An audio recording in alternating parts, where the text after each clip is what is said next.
All right, today's cleanup day on the old Ford Transit 250. Let me clean this thing up.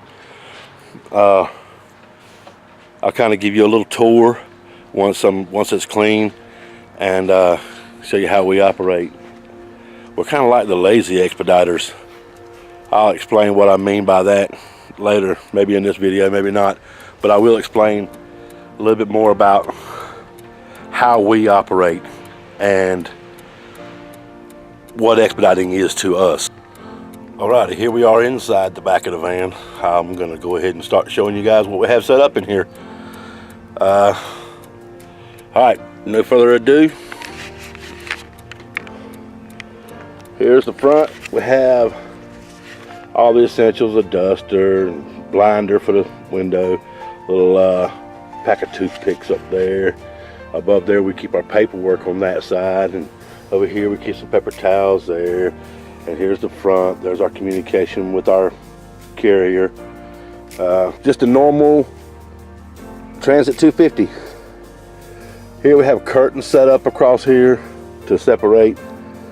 When one's back here resting on the bed, we can close the curtains. Right now they're in front of the seat, just for the sake of the video. And we have on the walls, I have the walls covered with shipping blankets, the wool-based shipping blankets. They are just buttoned onto the wall with the little push buttons. Have some hangers to hang stuff and a little shoe rack there to put stuff in. We have a carbon monoxide detector. I had to keep it in here. I don't want to suffocate. It's never went off, but sometimes if it's cold or hot, we'll leave the van running a little while we're in it, you know. And so if we get an exhaust leak, I definitely want to know that the van is receiving carbon monoxide. So anyway, up there behind that little hump right there is our C-Link computer. The computer, and when they installed it, they broke this track and it won't stay up. We're going to change the computer system out. We're going to the smaller units. We're getting rid of that. We're getting rid of that unit there. It's going to be the smaller one. Right now, because I didn't want to put a hole in the dash and hang it anywhere, I just opened the glove box and it just sits right there perfectly.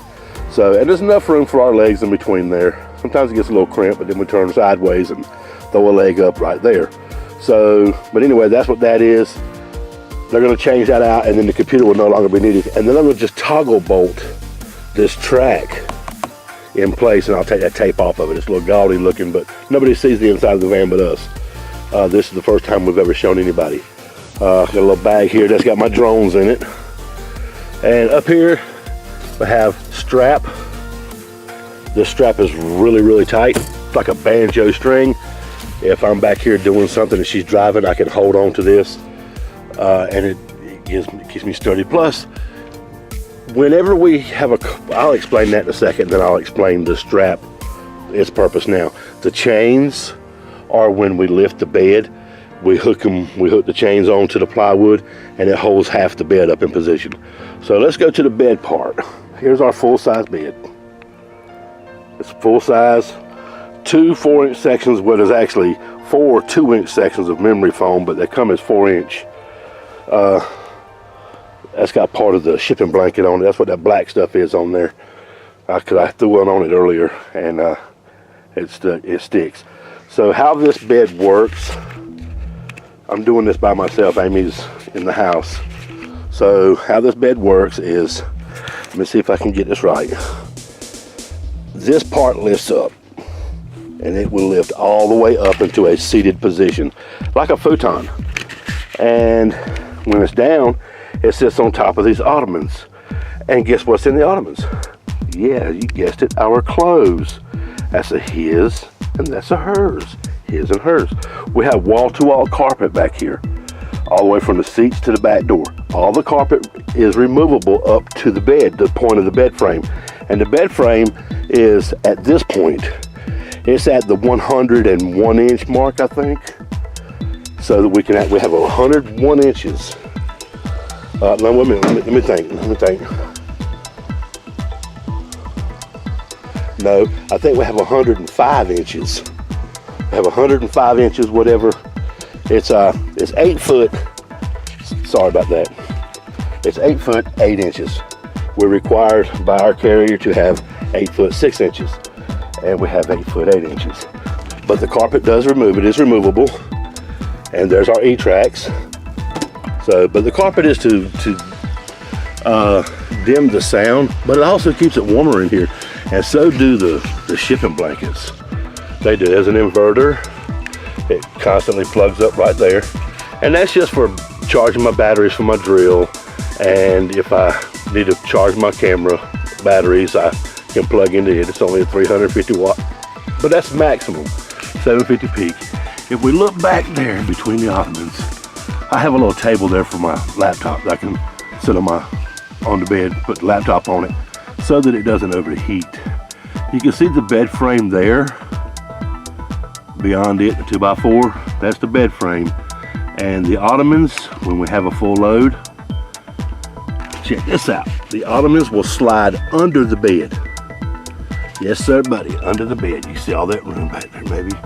It's just a little dark right now, but anyway, take my word for it. The ottomans slide under the bed, and then the bed will lift up into a couch position. That gives us enough room to stick 2 full pallets in here and still be able to ride. Well, now, when the cargo, whenever we don't have a full load, whenever we have a full load and the bed is pushed up, the curtain rod here slides forward and it runs down the back of the bedside, and then there's little pockets right here for these things to sit in, and then it slides forward, and then it just, when it slides forward, there's not pockets, so it's just resting on this when it slides forward. But let me show you when it's down and they come all the way forward. We use the little envelope clips, paper clips, kind of the big ones, like these things right here, to hold it together and hold it to the wall. These are room darkening curtains, so they kind of like, they do hold in the cool and the heat when these are drawn like this, and one of us is laying on the bed and the other one's driving.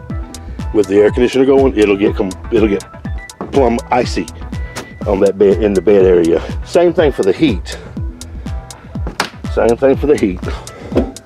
We do have shore power. If we go to a campground, I have it's wired in and it's inside the bumper. There's a plug on the bottom of the bumper here, under the bottom, and I take the plug off. I can pull my plug out, connect my cord right there to go regular 110, and we have power, 110 power, and that's 40 amps. Well, it's a 20 amp breaker, but it's split off in two 20s, so we only use one side for each thing. Little toolboxes, they work very well. Got my drill and some tools in that. Have my tool bag right here. I got these corner protectors from a shipper that had a box of them there, and I asked him, for a few of them, and he gave me 4 of them. And I use those whenever I have cargo that's just cardboard boxes. I still strap it. I don't want it bouncing around, and that way it protects the corners, keeps me from crushing the box. Here's the other toolbox. Keeps some Windex. I don't want to clutter it with full-size cabinets on the wall. So, but the blankets go all the way up. I've wrapped the complete inside of this thing with these shipping blankets, and it's nice and quiet in here. It sounded like a tin can to begin with, and it's quiet in here now. They just drop right over. It's nothing fancy. It works. If I have to replace them, I can 3 bolts. Takes these off the wall, and I can replace the blankets in just a matter of minutes. New buttons. Those little buttons, there are like 100 of them for $25 from the fastenerwarehouse.com. Keep that one in mind, fastenerwarehouse.com.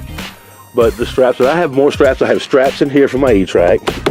I have 4 of those in there for the E-track. And I also have some regular, but they're heavy duty, they're 2-inch wide. They're in this box over here. Those are they just have hooks on them. The cargo vans come with some D-rings And I have those removed, except for when the bed goes up. There's 2 up there that are in position. I just lift the blanket out of the way, and I can strap with that kind of strap on those. They have a lot of tonnage on the hold down on those D-rings. So, but that's how we roll, man. That's just how we roll. Got a muffler clamp bracket up there that will hold any amount of coats, hangers, or whatever. And so that's what we hang our coats on in the wintertime. Of course, we keep brooms and dustpans in here. We keep it clean. I don't like to roll dirty. Let me come around and show you right now. The van is dirty. You can look right here. You can see where we're touching it. But the last week we drove, we were in rain, and you know what rain does to your vehicle. I got a dent right there. Somebody hit my van with their door. I have a dent right there. I don't know if you can see that, but I did when I came up through here. There it is. I don't know if you can see it on here or not, but it's right there. Right there. It's a brand new van. Nice and clean. Try to keep the running board clean. Yep, nice and clean in here. Yep. There's the my triangles. Have extra fuses in my toolbox. You see the curtains go back behind there, and then they'll close. All kind of space under it there. We keep our water under the bed there. Fire extinguisher behind the driver's seat. Real easy to access it. See, that's it, man. That's how we roll. We got little Teddy right there. Little Teddy rides with us everywhere we go. I mean, you see it, there he is. Little Teddy. He is my oldest grandson. Gave that to Amy. I said, "Here, you're supposed to keep her good luck." And we've had good luck since we've been out here. So anyway, that thing there needs to be clean. We clean it out regularly because it gets hung up with a lot of stuff.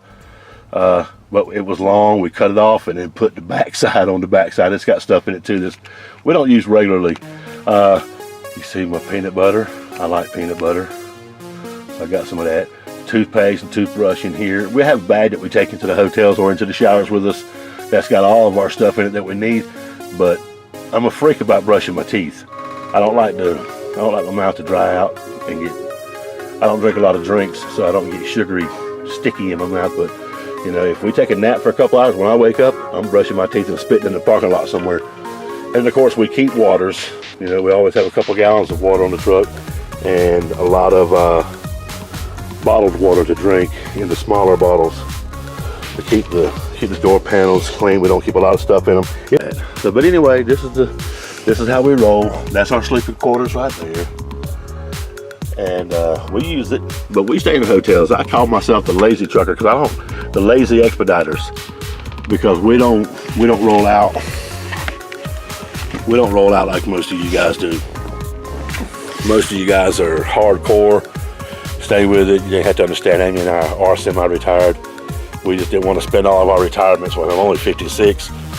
So we decided to come out here. And you know, people when they retire, they go to buy them an RV and then they go out on the road. Well, we didn't want to buy an RV and go out on the road, so we bought a van and we're making money while we're out on the road. We're adding to our nest egg. Heck, I just bought another house, bought my grandmother's house. We're going to renovate it and let that be our nest when we get ready to retire. But I mean, that's why I call us the lazy expediters, because we won't take a lot of short runs. We leave that for the single drivers. So I mean, we like to get the miles, and we only go to where we want to go. You know, we go where we want to see things. We go to where there's family and friends and places in the country we haven't seen. We've been on the West Coast. We've been to Arizona. We've been to Oregon, you know, and all across in there. Now, we're not saying we're not going back because we haven't been to the Dakotas. And so I mean, there's like 5 or 6 states we haven't been to, and we're going to go to them.